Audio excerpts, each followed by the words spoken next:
പ്രധാനപ്പെട്ട മറ്റൊരു വാർത്തയിലേക്കാണ്. ശബരിമല സ്വർണ്ണക്കേസ് പ്രതി ഉണ്ണികൃഷ്ണൻ പോറ്റിയും അടൂർ പ്രകാശ് എംപിയും തമ്മിലുള്ള കൂടുതൽ ചിത്രങ്ങൾ പുറത്ത്. പോറ്റിയും മറ്റു രണ്ടുപേരും ചേർന്ന് നിർമ്മിച്ചു നൽകിയ വീടിന്റെ താക്കോൽദാനം നിർവഹിച്ചത് അടൂർ പ്രകാശാണ്.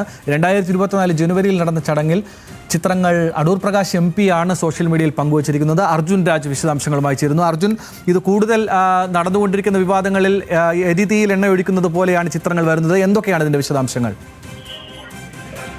ആനന്ദ്, ഉണ്ണികൃഷ്ണൻ പോറ്റി സോണിയാഗാന്ധിക്കൊപ്പം നിൽക്കുന്ന ചിത്രത്തിൽ അടൂർ പ്രകാശ് ഉൾപ്പെടെയുള്ള എംപിമാരും കോൺഗ്രസിന്റെ എംപിമാരും ഉണ്ടായത് വലിയ വിവാദമായിരുന്നു. ഈ തട്ടിപ്പുകാർക്ക് എങ്ങനെ അടൂർ പ്രകാശിനും ആന്റോ ആന്റണിക്കും ഒപ്പം സോണിയാഗാന്ധിക്ക് അരികിലെത്താൻ കഴിഞ്ഞു എന്നുള്ളത് CPM വലിയ പ്രചാരണായുധമാക്കുകയാണ്.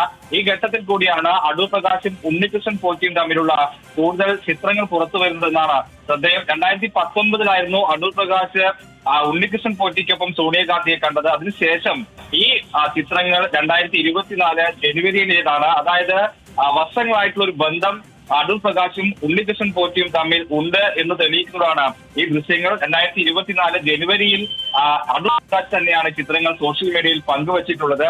ബാംഗ്ലൂരിലെ അയ്യപ്പ ഭക്തനെന്നാണ് ഉണ്ണികൃഷ്ണൻ പോറ്റിയെ അടൂർ പ്രകാശ് അഭിസംബോധന ചെയ്യുന്നത്. പോറ്റി അടക്കം 3 പേരുടെ സഹായത്തോടെ ഉണ്ടാക്കിയ വീടിന്റെ താക്കോൽദാന ചടങ്ങാണ് അടൂർ പ്രകാശ് നിർവഹിച്ചത്. ശരി, അർജുൻ രാജാണ് വിശദാംശങ്ങൾ നൽകിയത്. അടൂർ പ്രകാശ് ഉണ്ണികൃഷ്ണൻ പോറ്റിയുമായുള്ള കൂടുതൽ ചിത്രങ്ങൾ പുറത്തു വന്നുകൊണ്ടിരിക്കുകയാണ്.